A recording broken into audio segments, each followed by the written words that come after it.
Right breaking news చూస్తున్నారు. India Pakistan border దగ్గర high tension కొనసాగుతుంది. అయితే మరి కాసేపట్లో ప్రధాని మోదీతో రక్షణ శాఖ మంత్రి రాజ్నాథ్ సింగ్ కలవబోతున్నారు. ఇప్పటికే అరేబియన్ మహాసముద్రంలో చాలా నౌకలను కూడా మోహరించారు. పహల్గామ్ దాడి తర్వాత ఇండియన్ ఆర్మీ అలర్ట్ అయింది. ఈ నేపథ్యంలో ప్రభుత్వం కూడా కొన్ని కీలక అంశాలపై నిర్ణయాలు తీసుకుంది. మరి కాసేపట్లో రాజ్నాథ్ సింగ్ ప్రధాని మోదీతో కలవనున్నారు.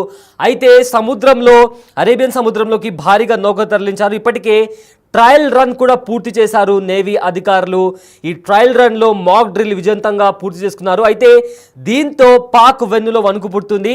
ఇండియన్ టెక్నాలజీతో రూపొందించిన అతిపెద్ద నౌకలు అరేబియన్ సీలో మోహరించారు. అయితే ఏ క్షణంనైనా యుద్ధానికి సంబంధించిన కీలక ఆదేశాలు జారీ చేయొచ్చు అనే సమాచారం వస్తుంది. అయితే సాగర తీరంలో ఇండియన్ ఆర్మీకి సంబంధించి స్పెషల్ షిప్స్ ఏవైతే ఉన్నాయో వాటిని మోహరించారు నౌకాదళాలు. అయితే అరేబియన్ సముద్రంలో పెద్ద ఎత్తున ఏవైతే హై అండ్ టెక్నాలజీతో ఉన్న ఫుల్ ఎక్విప్డ్ వెపన్స్తో ఉన్న నౌకలను అరేబియన్ సముద్రంలో మోహరించి ఇప్పటికే ట్రయల్ రన్ కూడా చేశారు. ఈ ట్రయల్ రన్లో కూడా సక్సెస్ఫుల్గా ఆ డ్రిల్ని పూర్తి చేసుకుంది నౌకాదళం, భారత నౌకాదళం. అయితే ఈ పెద్ద పెద్ద నౌకలతో పాటు జలంతరగాములతో పాటు డెస్ట్రాయర్లు, ఫ్రిగెట్లు, అలానే ఐఎన్ఎస్ విక్రాంత్ నౌకలు కూడా ఉన్నాయి. అయితే భారత్ వద్ద అత్యంత శక్తివంతమైన క్యారియర్ బ్యాటిల్ గ్రూప్ కూడా ఉంది.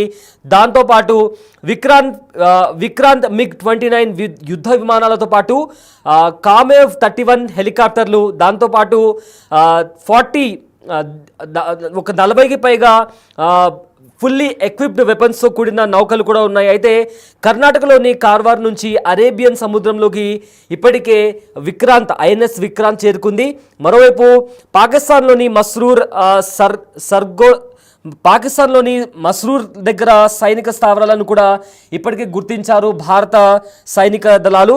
అయితే కరాచీ, గాద్వార్ ఇక్కడి నుంచి భారత్ స్ట్రాటజికల్లీ కొన్ని ప్రణాళికలు రూపొందించి వాణిజ్యంపై దెబ్బతీసేందుకు కూడా భారీ వ్యూహాలను రూపొందిస్తుంది.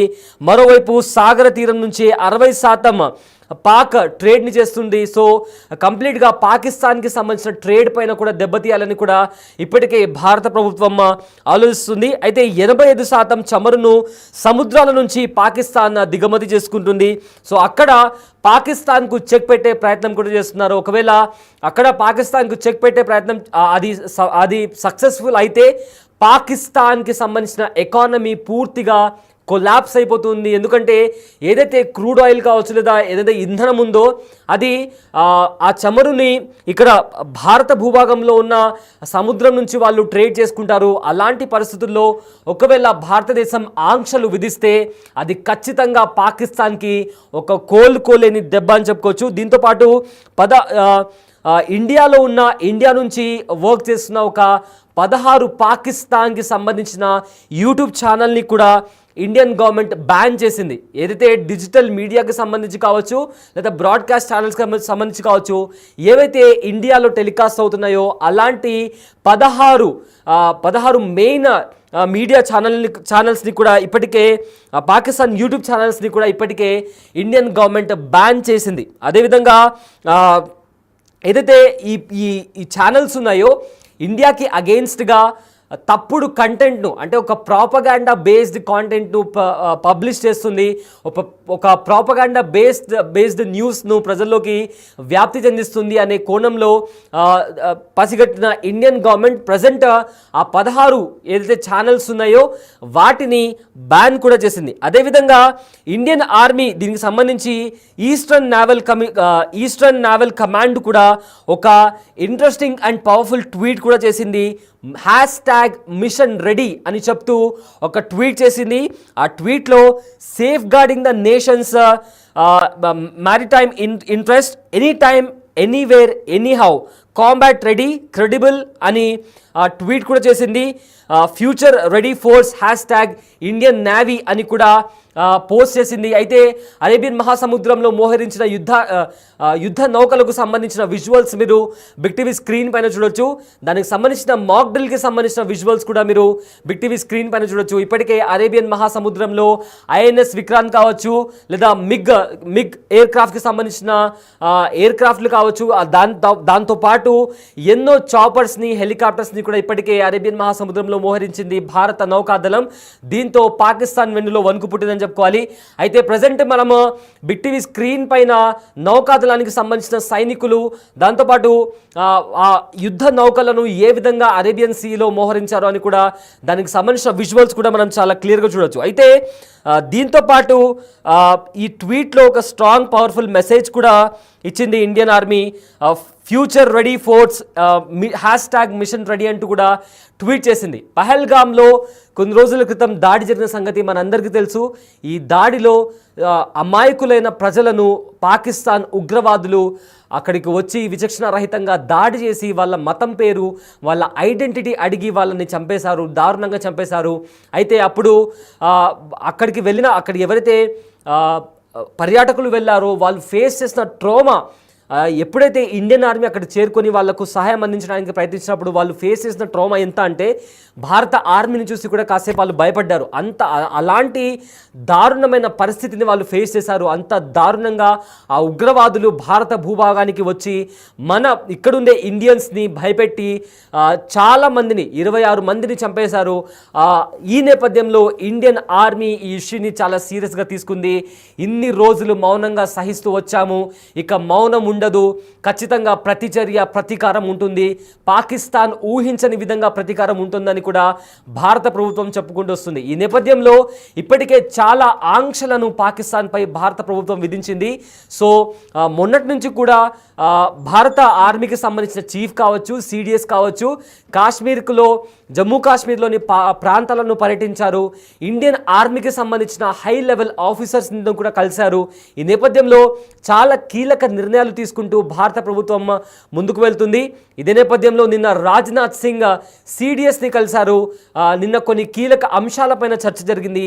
ఇవాళ రాజ్నాథ్ సింగ్ కాశ్మీర్లో జరిగిన మారణకాండకు సంబంధించి, అదేవిధంగా కాశ్మీర్లోని పరిస్థితులకు సంబంధించి ఇండియన్ ఆర్మీ ఎలాంటి ప్రణాళికలు రూపొందిస్తుంది, ఇలాంటి అన్ని విషయాలను తీసుకొని రాజ్నాథ్ సింగ్ ఇవాళ ప్రధాని మోదీతో కలవనున్నారు. ఈ భేటీలో చాలా కీలక నిర్ణయాలు తీసుకునే అవకాశం ఉంది.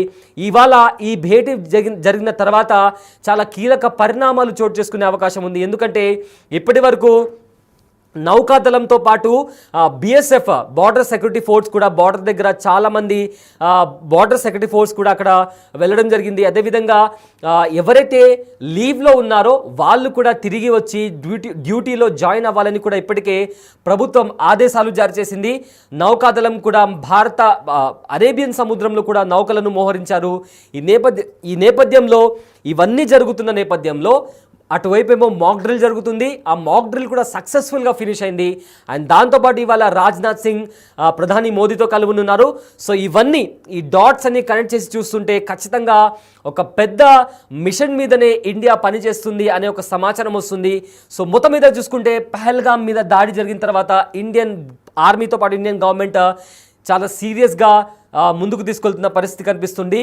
పాకిస్తాన్కి సంబంధించిన ట్రేడ్ పైన ఖచ్చితంగా ఆంక్షలు విధిస్తే పాకిస్తాన్ ఎకానమీ అనేది దెబ్బతింటుంది. దాంతో పాకిస్తాన్ ఒకవేళ అక్కడి నుంచి ఏదైనా ప్రతీకారం తీర్చుకోవాలనుకున్న వాళ్ళ దగ్గర ఎటువంటి దారి ఉండదు. ఎందుకంటే ఆల్మోస్ట్ చాలా వరకు ట్రేడ్ కూడా అరేబియన్ మహాసముద్రం నుంచి క్రూడ్ ఆయిల్ కావచ్చు, లేదా రా మెటీరియల్స్కి సంబంధించినవి కావచ్చు, ఎక్స్పోర్ట్ చేసుకుంటూ ఉంటుంది, ఇంపోర్ట్ చేస్తూ ఉంటుంది. సో ఇలాంటి టైంలో ఒకవేళ భారత్ తరపు నుంచి సహకారం పాకిస్తాన్కు లేకపోతే పాకిస్తాన్ దిక్కుతోచని పరిస్థితిలో ఉండాల్సి వస్తుంది. సో ఇండియా ఏ రకంగా పాకిస్తాన్ని అదుపులో పెట్టాలి అనే నేపథ్యంలో, ఎందుకంటే ఉగ్రవాద చర్య జరిగిన తర్వాత ఆ ఉగ్రవాద చర్యకు రిగ్రెట్ ఫీల్ అవ్వకుండా కవ్వింపు చర్యలకు పాల్పడడం, మళ్ళీ స్మాల్ ఆర్మ్ ఫైరింగ్ చేయడం, ఇలాంటివి చేస్తుంది. ఇలాంటి నేపథ్యంలో ఇక నుంచి సహించబోము, ఏ భూభాగం కూడా మాకు దూరం కాదు అంటూ కూడా ఇండియన్ ఆర్మీ చాలా పవర్ఫుల్ మెసేజ్ ఇచ్చింది. సో ఆ డ్రిల్కి సంబంధించిన విజువల్స్ కూడా మీరు బిగ్ టీవీ స్క్రీన్ పైన చూడొచ్చు. అయితే ఇవాళ రాజ్నాథ్ సింగ్ ప్రధాని మోదీతో కలిసిన తర్వాత కొన్ని కీలక పరిణామాలు చోటు చేసుకుంటాయన్న వార్త కూడా బయటకు వస్తుంది. సో ఒకవేళ ఇండియన్ గవర్నమెంట్ నుంచి గ్రీన్ సిగ్నల్ అందితే పాకిస్తాన్ పైన ఏ టైంలో అయినా అటాక్ చేయొచ్చు అనే వార్త కూడా వినిపిస్తుంది. రైట్, మనం బిగ్ టీవీ స్క్రీన్ పైన చూస్తున్నాము. అరేబియన్ సీలో పాల్గొన్న సైనికులు ఎవరైతే ఉన్నారో మాక్ డ్రిల్లో ఒక పాల్గొనే ముందు అక్కడికి సంబంధించిన నౌకాదళానికి సంబంధించిన చీఫ్ కూడా అక్కడ సోల్జర్స్తో మాట్లాడారు. ఏ రకంగా మనం ముందుకు వెళ్తున్నామని చర్చ కూడా జరిగింది. సో దానికి సంబంధించిన విజువల్స్ కూడా చూడొచ్చు. అయితే ఇప్పటికే జలంతర్గాములు అలానే డెస్ట్రాయర్లు ఫిరంగులు దీంతో ఫుల్లీ ఎక్విప్డ్ నౌకలను కూడా ఇప్పటికే అరేబియన్ సముద్రం వైపు మోహరించారు భారత బలగాలు.